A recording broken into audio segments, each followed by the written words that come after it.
JSW Energy Limited Q2FY24 earnings conference call, hosted by Batlivala and Karani Securities India Private Limited.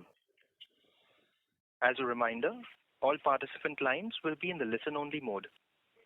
There will be an opportunity for you to ask questions after the presentation concludes. Should you need assistance during this conference, please signal an operator by pressing star and then 0 on your touchtone phone. Please note that this conference is being recorded. I now hand the conference over to Mr. Rajesh Mazumdar from Batlivala and Karani Securities. Thank you, and over to you, sir. Yeah, good evening, everyone, and thanks for the opportunity. We have the conference call of JSW Energy Limited today being taken by the management team comprising of Mr. Prashant Jain, JMD and CEO, Mr. Prithvish Vinay, Director of Finance and CFO, and Mr. Vikas Chaudhary, Head IR and Treasury. First of all, sir, congratulations on an excellent set of numbers. Without much ado, let us now hand over the call to Mr. Prashant Jain for making his opening remarks. Thank you, sir. Thank you, Rajesh. Good evening, ladies and gentlemen, and it's late in the Friday night, but the power sector has been in the news for the good reasons now. And to start with, the power demand during the quarter went up by 13%.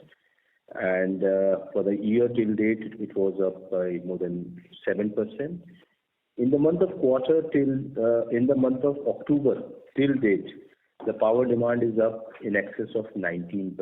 So all in all, we have been seeing a very robust trend of very high power demand, and because of which we are seeing a very high power deficit, the kind of a deficit which we saw in 2004 to 2006 period.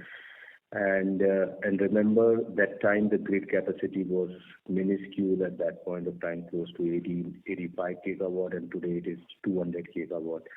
So the kind of a power deficit at this kind of a grid size, it translates to a large shortage of the power capacity. During the quarter, we saw a total capacity addition of 3.5 gigawatt and year till date 9.3 gigawatt. And now we have a total installed capacity of 425 gigawatt. The merchant volume during the quarter was up by 26% and year till date 20%, and power tariff for the quarter was 5.9 on an average. For the company, the power generation was up 29% at 8.6 billion units due to higher renewable power generation as well as higher merchant sales. The company clocked highest ever EBITDA of 2008 crore and highest ever cash profit of 1180 crore and profit after tax of 850 crore. The merchant tariff during the quarter for our short-term sales was 8 rupees 17 paisa, as against, just I mentioned, 5 rupees 90 paisa of the exchange price for the quarter. This demonstrates the capability of the company to do the bilateral contracts at a 35% higher tariff than the merchant tariffs available in the exchange, and which also contributed a lot for this higher EBITDA.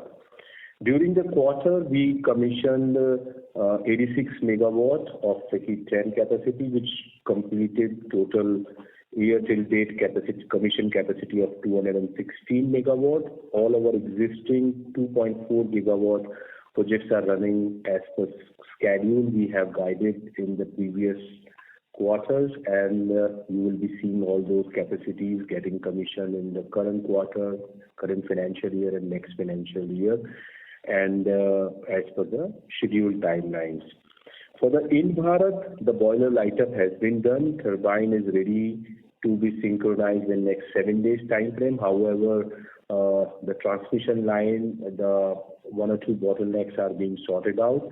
We expect next month the unit 1 will get commissioned. Unit 2 will be commissioned as scheduled in quarter 4. Mitra did a very good, exceptional performance in terms of availability as well as generation. Generation increased by 27% year on year, and which contributed significantly to the EBITDA. And as I had guided for the company that we are running ahead of schedule in terms of the integration as well as the EBITDA improvement program, which we guided to the street. And you will be seeing in the current financial year a lot of the hard work has been done, and then that will be flowing into the bottom line of the company ahead of the schedule. Receivables improved 10% year on year, both for the consolidated as well as including the Mitra, and that performance is going to further improve in next 3 to 6 months time frame.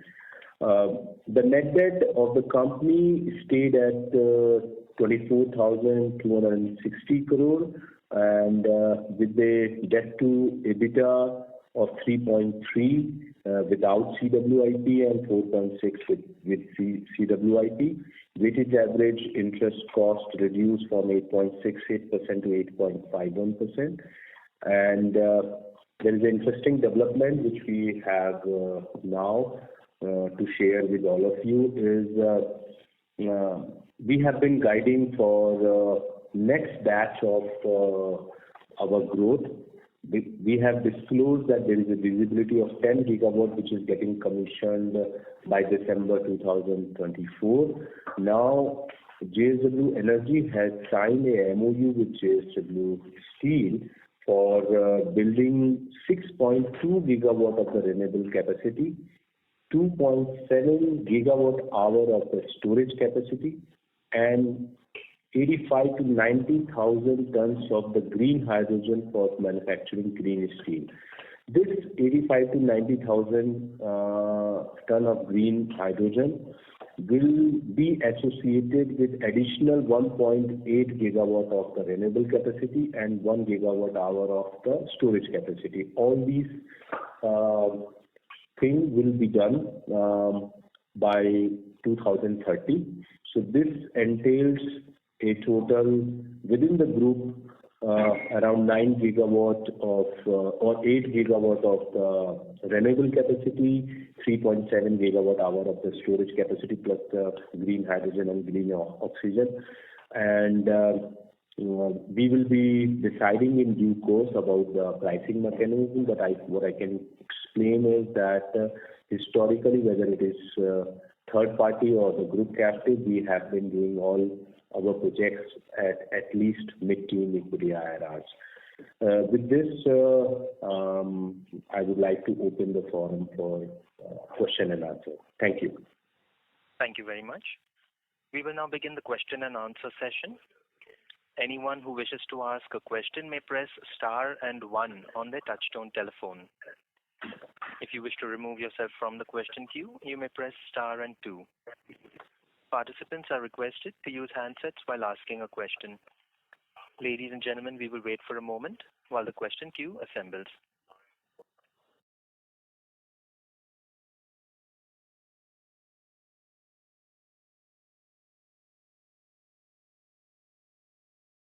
Participants, you may press star and 1 to ask a question.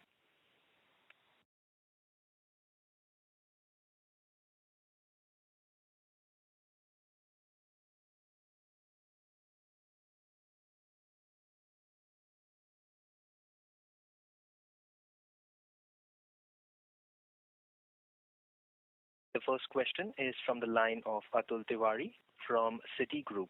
Please go ahead. Yes, congrats on a very good set of numbers. So just one clarification on the merchant sale.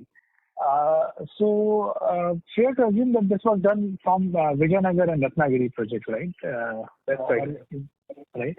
And what was the quantum behind this 8 rupees merchant sale? I mean, how many units, etc.? Sorry, your result came just now. I did not have a chance to look through the PPT yet. You're talking about during the quarter. During the quarter, the total MUs that were sold in merchant market? Yeah. And what was the import landed price of imported coal for you, if you could hint on that? So those are the data points I need. So on the imported coal, let's take that first. If you see the API 4 index, which is the benchmark for the 6,000 kcal high GCV coal, that was actually down 65% YOY during this quarter, to an average about $113 per ton compared to the same time last year, right? And you will be able to kind of, derive that, because we do, of course, just to, reiterate what we have shared in the past. For Ratnagiri, we do, a blend of low GCV and high GCV. And for Vijayanagar, because it is inland and there's an additional inland transportation cost involved, we typically try to go with maximum high GCV coal. So therefore, you'll be able to, if you look at the standalone financials, you'll be able to compute the implied fuel cost. So we will not be able to disclose that separately. But coming to your first question, we sold roughly 660 million units of total in the short-term markets during the quarter. Okay. And now that the power market appears to be tight, so, do you have bilateral contracts for third and fourth quarter as well already, or do you plan to kind of... It's on a rolling basis, Atul, because it works both ways. Like, typically states are also, in the past, reluctant to go for, longer term bids.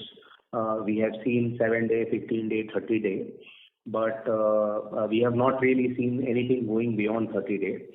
So, yet. But I think it's a matter of time. And historically also, if you see, typically third quarter tends to be weaker.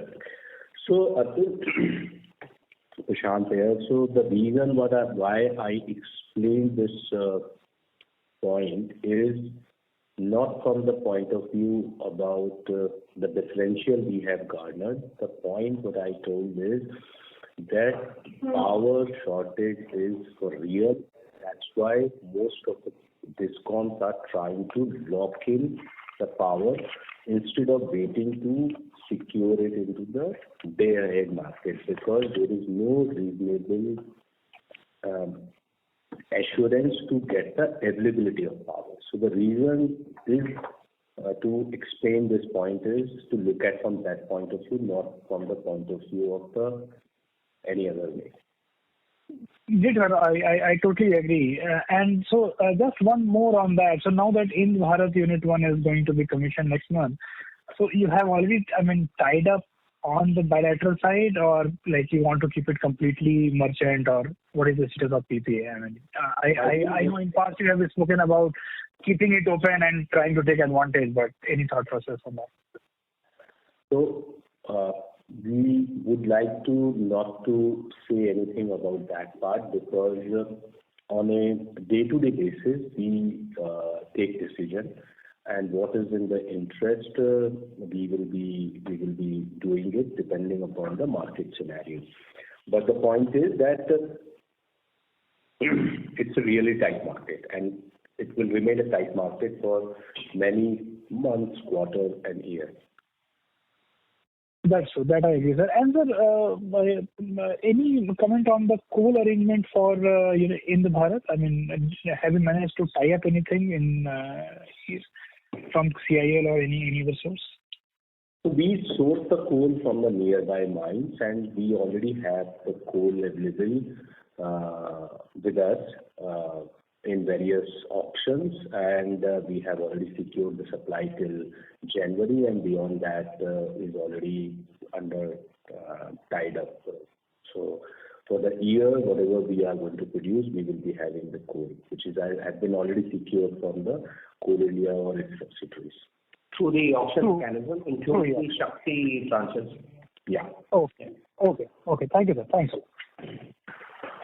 Thank you. Ladies and gentlemen, to ask a question, you may please press star 1. The next question is from the line of Lavina Quadros from Jefferies. Please go ahead. Yes, hi. Congratulations firstly on a good set of results. Just wanted some clarity on Mitra. How is that acquisition ramping up, and is it in line with what you were projecting of 1450 crores? I think we guided higher number than that in our acquisition presentation, where we talked about 1,650 odd crores of normalized EBITDA, which will be achieved by FY25. And whatever ramp-up plan for the increased energy as well as reduced O&M cost, we have guided for. We are running ahead of schedule, and that is what I explained, that by the end of the financial year, you will realize that majority of what we guided for in FY25, you will see in FY24 itself. So it's doing pretty well. And to add to that, Lavina, of course, I mean, there's a lot of, as Prashant already said in his opening remarks, he used, the performance improvement asset optimization plan. So just to give you a flavor, in this particular quarter, Mitra generation on a like-to-like basis, YOY basis, was actually up by 27%. And that was primarily led by, higher machine availability, which improved by close to 700 basis points on a YOY basis. And machine availability for the wind capacity stood at about 97% for the quarter. Similarly, on the solar side, the actual generation was better than the P90 generation. Stood at close to 165 million units. So if you look at the delta increase in Mitra generation improvement, almost half of that was on account of focused interventions in terms of getting higher throughputs, ensuring higher availability, and adequate spares management and O&M management, etc.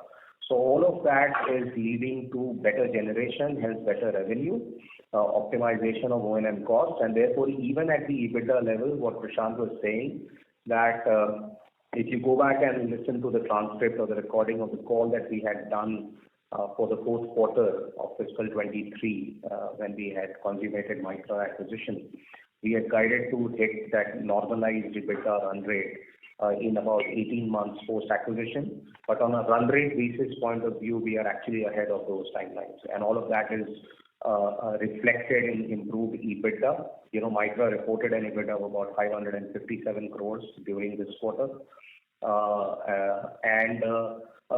Over and above this, we of course have talked extensively about the benefits of lower financing costs due to a benchmark debt refinancing and debt resizing.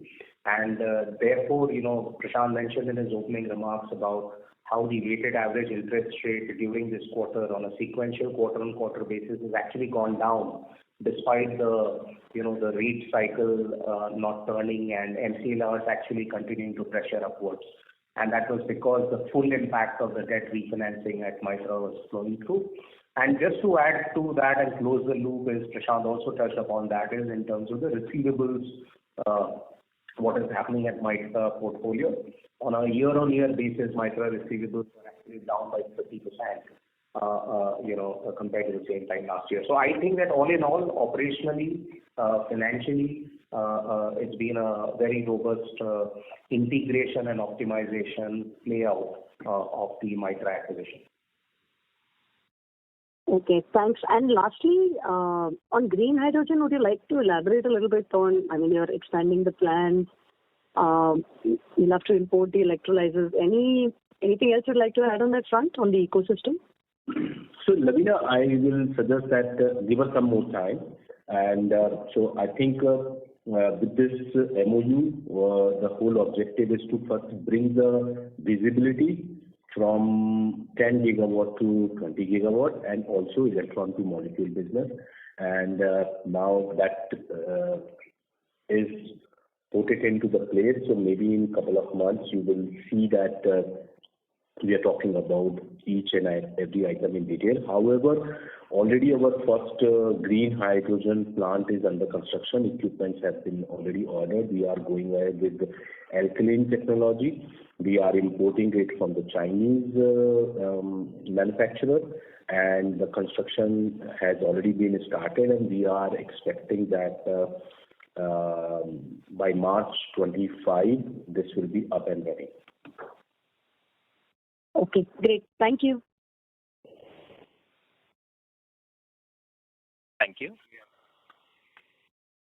We have the next question from the line of Anuj Upadhyay from Investec. Please go ahead. Yeah, thanks for the opportunity, sir. So can you elaborate on the status of across the PSP? Sorry to interrupt, sir, but the line for you is not very clear. I request you to please use the handset while you're speaking. Is it better now? This is much better, sir. Please go ahead. Okay. Could you elaborate on the current status on the PSP side? We have signed LOI. We have got the LOI for 2.4 gigawatts. So exactly at which stage of development we are in? And is this only across in Maharashtra, or this 2.4 factors in other states as well? Yeah, thank you, Anuj. So all places we have already started the work, and right now the kind of the work which we are doing is in terms of the regulatory approvals as well as the ordering of the equipment. So ordering of the equipment are in advanced stage, and regulatory approvals are with respect to the forest and environment clearance. So one project already the EC has been is in final stage. The meeting has been concluded, and we will be receiving EC within the current quarter, and also the forest clearance will be also available by next quarter. And we are expecting once EC and FC are in place in early next financial year, we will be starting the construction. And by the time the project equipments will also be ordered. Other than that, there are total 6 projects which are in the advanced stage of similar regulatory approvals and also the plant ordering. Because later on, when we see that there will be a lot many bids which will be coming up quickly, we want to create the complete preparation. So there are total 6 projects where we are moving very aggressively. They are amounting towards in totality of 7.8 gigawatt of the capacity, with around 6.5 hours of average storage time. Those are being done in parallel with respect to environment clearance, forest clearance, land acquisition, and also the ordering of equipment. And we will keep them ready, and as soon as we are able to lock in the bids to supply those storage capacity, we will immediately start the construction and issue the notice to proceed to the equipment manufacturer. So this is how the status of PSPs. And will it be possible to specify the quantum for which we are awaiting the EC next year, sir, on which we believe, we expect to begin the construction? What would be the quantum for that? We will not start the construction unless we win the bid and do the financial closure. So please understand that what are the various enablers to start the project of PSP. First is that you get the allocation. Second is you get the regulatory approval. Third is you win the bid.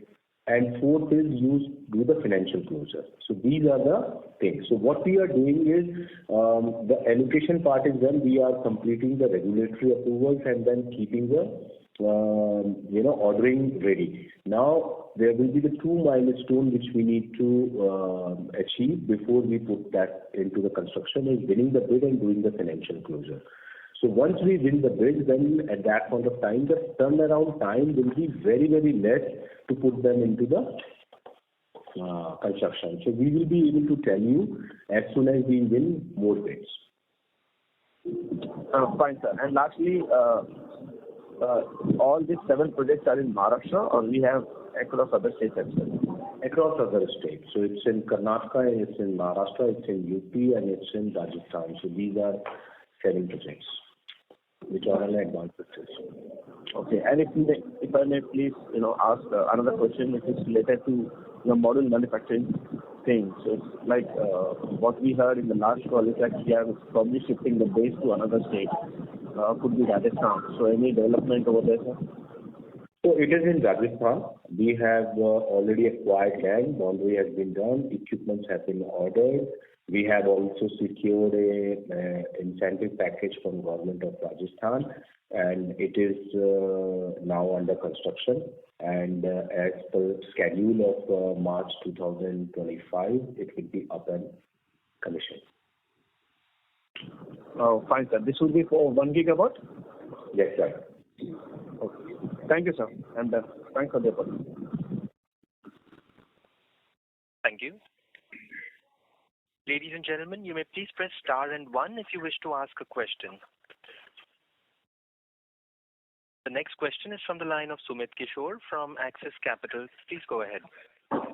Good evening, Prashant and Pritesh.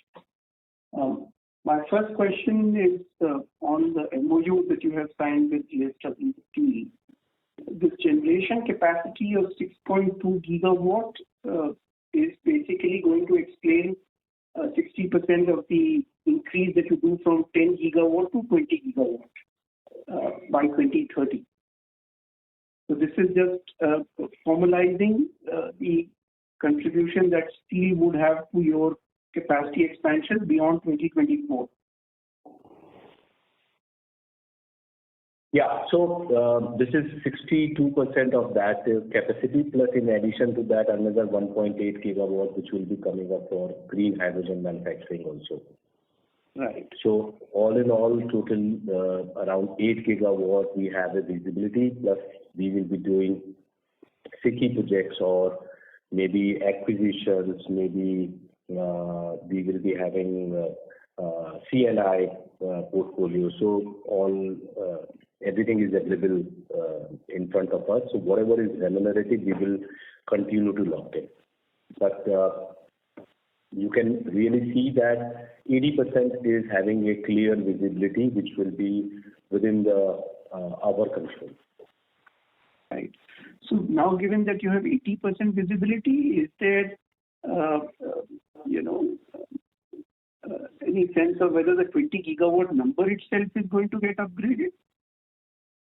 So, Sumit, I think let's talk about it maybe 1 year from now or 1.5 years from now. And if we see that we need to revise our guidance and come out with a strategic 3.2, we will be certainly doing that. And if you ask me personally, as my confidence, yes, there is a possibility that we will be doing better because of better balance sheet, better cash flows, and better visibility. But at this point of time, we stick to our strategy 2.2. Right.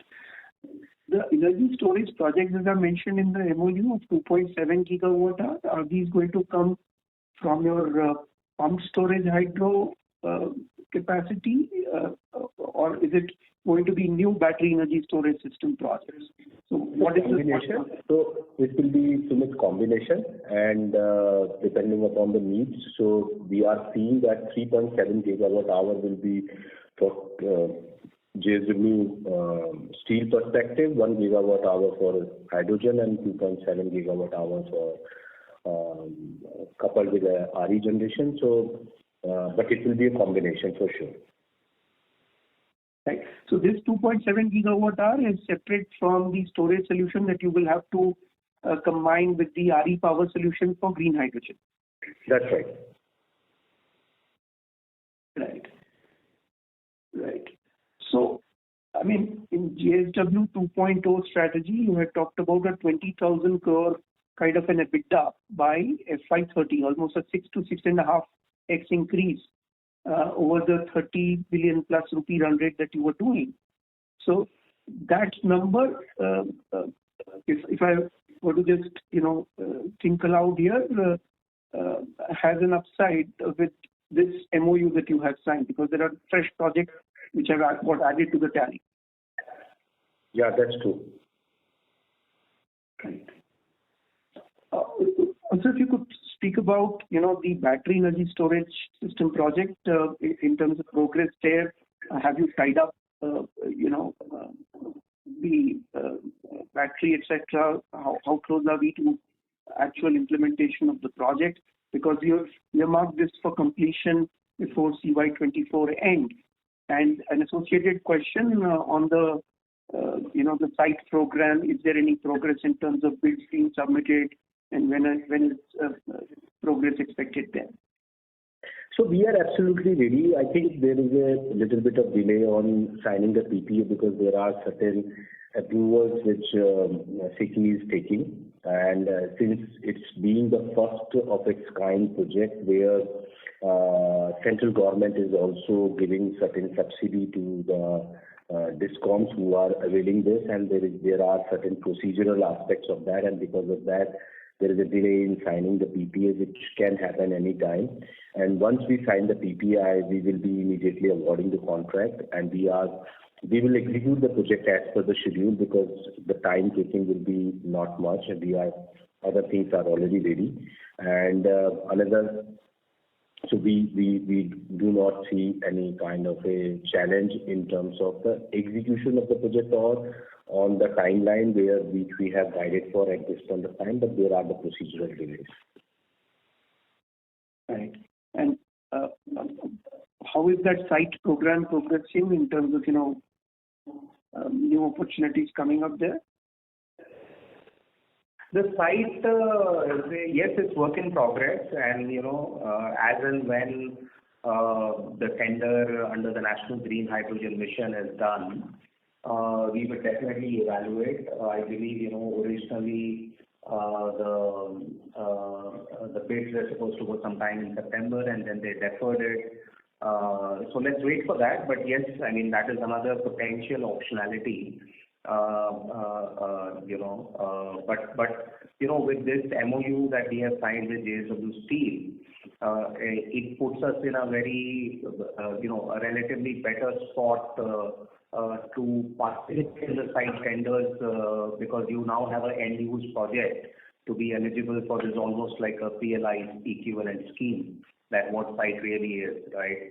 So we will actively be looking at that as and when it comes up. Because most of the people who are talking about the green hydrogen, they do not have any buyer available to them. And what this MOU does is there is a buyer, there is an application to manufacture green steel, and so it puts us in an absolute competitive advantage. Yeah. And finally, on the 300 megawatt, 2.4 gigawatt hour pumped storage hydro project where you have, the LOA in place, what exactly, is the stage of progress on the ground? And what is I just explained to the previous speaker, I think Anuj was asking the similar question. So if you missed it, I will once again repeat it that we are in process of taking the regulatory approvals, EC and FC, which we are expecting that by the end of this financial year, those will be in place. Equipment ordering is going on, and we are expecting that early next financial year, we will be putting that into the construction. And as I also mentioned that in order to avoid such kind of situations later on, we are already working on total, including these two projects. There are 5 more projects, total 7 projects. We have already started these preparatory activities to take various regulatory approvals, land acquisition, as well as the ordering of equipment. Once we secure the bids and then do the financial closure, those projects can be put into the construction stage ASAP. Very clear. And so if you start construction on this first 300 megawatt, 2.4 gigawatt hour next year, it would take another 24 months to complete it, or No, it will be taking 36 months. 36 months. 36 months to 48 months. So depending upon the project, one project we feel that 36 months, another could be 42, 45 months, but we will be guiding that in due course. Okay. Thank you so much and wish you all the best. Thank you. Thank you. Moderator, can we please take the last question, please? Yes. The last question is from the line of Rajesh Mazumdar from Batlivala and Karani Securities. Please go ahead. Yes, sir. So I had a couple of questions. Is the company looking out for any more coal assets with no PPAs under NCLT? Are any other such assets available? Are we looking at them? That was the first question. So Rajesh, we continue to look at various opportunities, and as and when we find any good opportunity, we will certainly try to lock in. So for record, you can consider that anything and everything which is available in the power sector, we are interested in it. And you do find any such opportunities still available? That was my question actually. So that's a tricky question, but there are a lot of opportunities which are there, but which are not available at a reasonable price, and there are certain opportunities which are available for reasonable price. So at unreasonable price, a lot of things are available. Okay. And so my second question was on the JSW Steel 6 gigawatts addition. And in fact, I was also the JSW Steel call a while ago. The company has clearly mentioned that the capex funding for this will be a shared kind of funding. So would you highlight how this is going to work out in terms of the funding by JSW Energy and the way it's going to operate? So it is as per the Act, wherein there is a captive power policy, wherein these projects will have to be housed under a SPV, and the power procurer has to take 26% equity into that SPV, and balance will be by JSW Energy. And based on that PPA, the debt will be coming into the SPV for supply of the power. So this is how it is going to be, and this is how all our existing power projects, whether it is thermal or renewable, for group captive are structured. Yeah, Rajesh, it's just exactly the same what we are doing for the 958 megawatt in the current pipeline of projects under execution. So it's a similar model under the captive scheme. Okay. And when you give the capex guidance, you're obviously including this inside that, right?